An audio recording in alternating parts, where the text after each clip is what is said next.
ゆきちゃん、そろそろ行ってみようか。はい。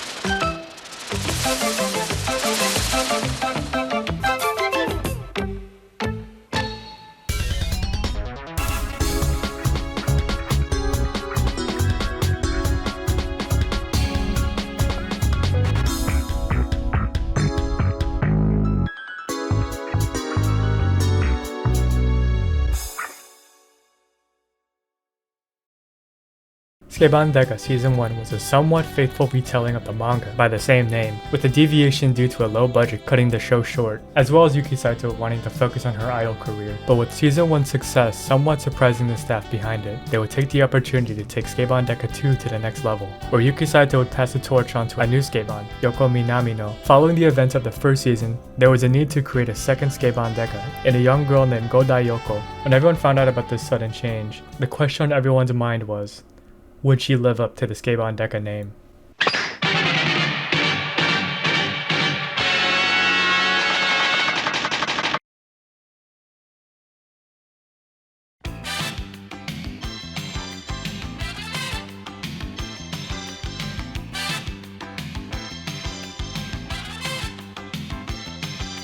Sukeban Deka II's increased budget was very clear from the very first episode. There were more robust and choreographed fight scenes, more actors, with more elaborate costumes and makeup, with the second season's length eclipsing the first season with 42 episodes. The success of Sukeban Deka II could not be understated, as it spawned merchandise, toys, figures, of everything related to Sukeban Deka, and much more media coverages in magazines, and even the series' first video game. Sukeban Deka's influence would soon find its reach in the future, inspiring the character designs for Akie Yoshizawa, Ryuko Matoi, and Sasaki Ayami, just to name a few. The success of Sukeban Deka would spawn many Sukeban shows and movies inspired by it, creating a Sukeban craze. But what made Sukeban Deka II so special? Sukeban Deka and the Legend of the Iron Masked Girl is a story about a girl named Godai Yoko, who was forced to wear an iron mask that ruined her childhood, never having the opportunity at all to ever take it off. It created a ton of stress for her and caused her to be a delinquent girl with a mastery of guerrilla tactics. However, one day, Yoko, after being freed of the Iron Mask by one of the scouts of the organization that kept Saki Asamiya shackled in the previous season, she aims to find out why she was given this Iron Mask and its purpose. To find out the answer, she of course will need to pay the price and help out this organization in busting high school crimes as the ever-classic high school student turned undercover cop. She does this passionately because ever since that Iron Mask came off, she was reborn a new girl, getting to help others and do justice without fear of rejection. As the successor of Saki Asamiya, the previous high school undercover cop, she was given a special yo-yo with the police crest inside of it, signifying her status as a Sukeban Deka. Although this time, she won't do it alone.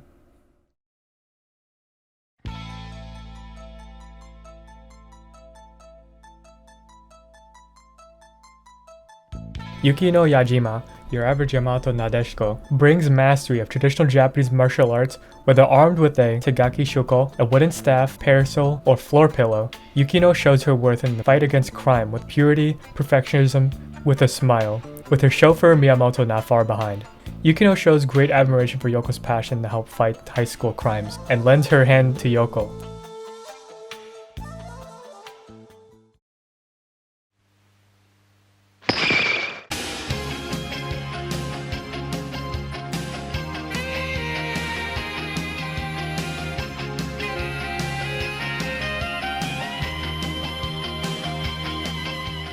Kyoko Nakamura, the hot-blooded Shinjuku-bred street fighter that uses wits and precision to combat her foes with marbles, call her Marble Okyo, or Okyo for short, as she wouldn't want to waste your time since it'll waste hers. Okyo prides herself as the top Sukebans at her school, skipping class to eat apples and lays around, but is quickly humbled by Yoko's presence. Intrigued by Yoko's demeanor, she joins along Yoko's side, as she finds Yoko to be a bit interesting. Yukino and Okyo, brought together by Yoko, would become the unlikely crime-fighting team, would help combat an organization that aims to take over Japan, corrupting the schools from the inside for money and political power. Feeding her missions and information is her liaison Nishiwaki. He would be the middleman for her and the secret organization she works for, and Nishiwaki would help guide her to the right direction and oversee her growth in the weeks to come, caring for her deeply in the process. Through these key relationships, Yoko would find herself at the peak of her life, getting closer to the questions she wanted answers for, and having the social life she always wanted. but this would come at a cost. More than ever, the criminals that hid in the shadows of Japan wanted the infamous Sukeban Deka gone. The infamy of Saki Asamiya preceded her, caused those who wanted power over the prefectures to iterate their power to corrupt and the methods of which they used, seeking more powerful, underhanded, and even supernatural methods to stop the Sukeban Deka. The reason as to why wouldn't be obvious to her until she had the question she absolutely needed to know the answer for.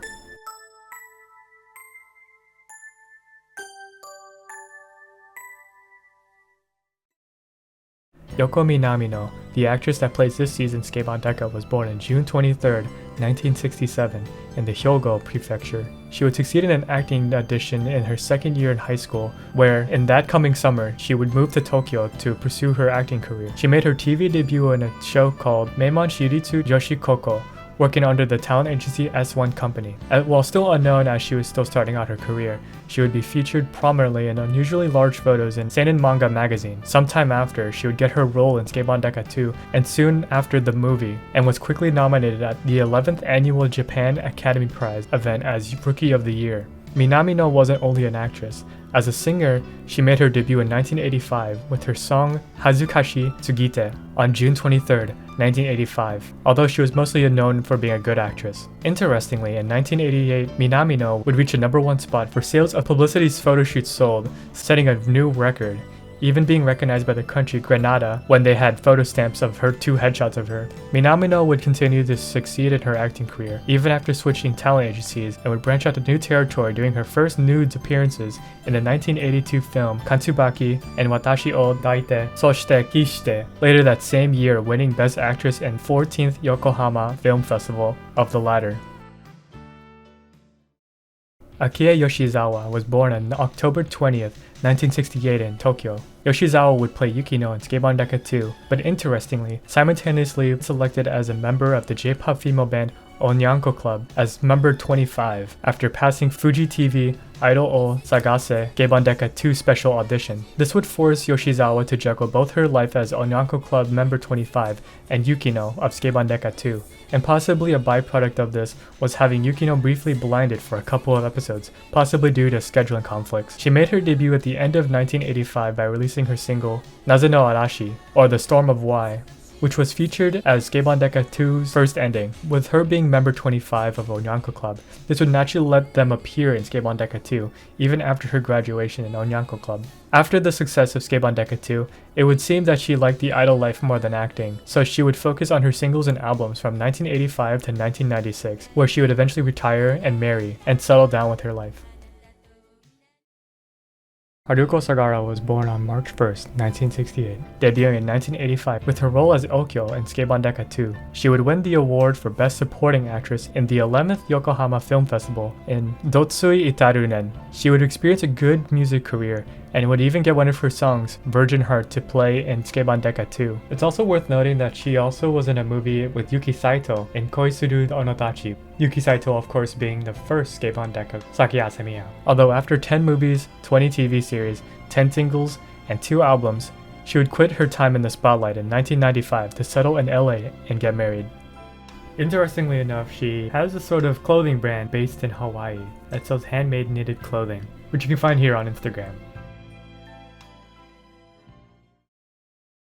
Keizo Kenie, or Nishiwaki in Sukeban Deka II, was born on October 28, 1944, in Edogawa, Tokyo, Japan. Kanie was mostly known for his roles in The 19-Year-Old's Map, Ware ni Utsu Yoyari, and Angel Guts Red Classroom. He won the award for Best Supporting Actor at the first Yokohama Film Festival for Angel Guts Red Classroom and Yukusai no Chizu, and at the 12th Yokohama Film Festival for Ware ni Utsu Yoyari and Boku to Bokura no Natsu. He unfortunately would die on March 30th, 2014, of stomach cancer at the age of 69.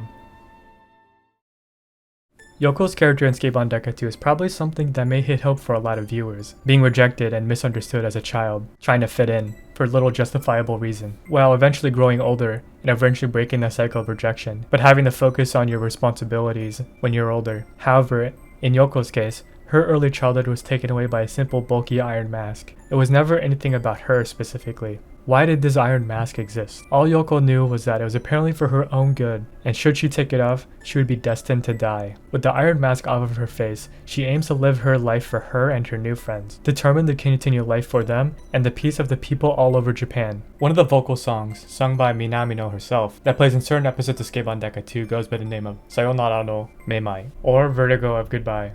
Let's take a second to look at some of the lyrics of the song. Now, I can see the new wind. I can move on. Yes, this first goodbye is just the starting point of my life. The very first episode, we get to see Yoko's character freed of the iron mask that had a grip on her early childhood. We get flashbacks of examples of the times when she was wearing it as a child, but to her character, that was most of her life. The moment the iron mask was off of her face, she could finally feel the wind on her face for essentially the first time. This wind made her realize that she needed to say goodbye to the girl that was stuck in that metal mask, and to be free, even if it may mean her demise. To be trapped within that iron mask would be to now live the life that she so desperately wanted. Everyone in their life has their moment to get out of their comfort zone and try something new. There will be a time where you'll know firsthand where this is the best way to learn, experience new things, and find passion in those new experiences and create lasting memories along the way. The hard part of this is that only you can make that decision to take that first step. Yoko's character in Sukeban Deka II without hesitation did this despite this unique circumstance of being freed of this iron mask that may mean her demise. She took the opportunity to change her life without question. She was given a chance to break free of her past to create a new future. Although to truly do so, she had to learn and conquer her past. She was free from the iron mask physically, but she had to learn and grow past the trauma that it caused, so she could no longer be the girl, shackled in iron. Saki forever.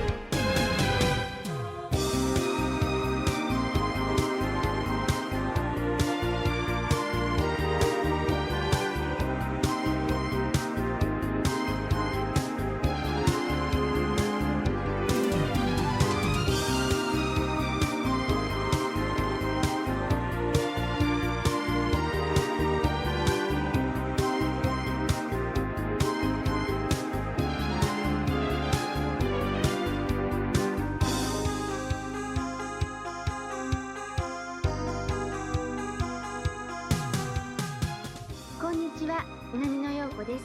伊丹から出てきてもう2年も過ぎて早いですね。高校2年の夏休み、不安と期待で胸がいっぱいになっていました。本当に歌手や女優になれるのかしら。そんなことを考えている間にいろんなお仕事が増えて、そして私の中で大きく何かが変わっていくと思えるし、Sukeban Dekaと出会ったのです。その当時はタイトルを聞いてSukebanなんて嫌だなぁなんて思わなかったといえば嘘。でもいろんなお仕事を終わっていくうちに楽しい思い出がいっぱい増えていって、一つの出会いがあると別れが来るし、そしてまた出会いがある。それがどんな出会いか楽しみな私です。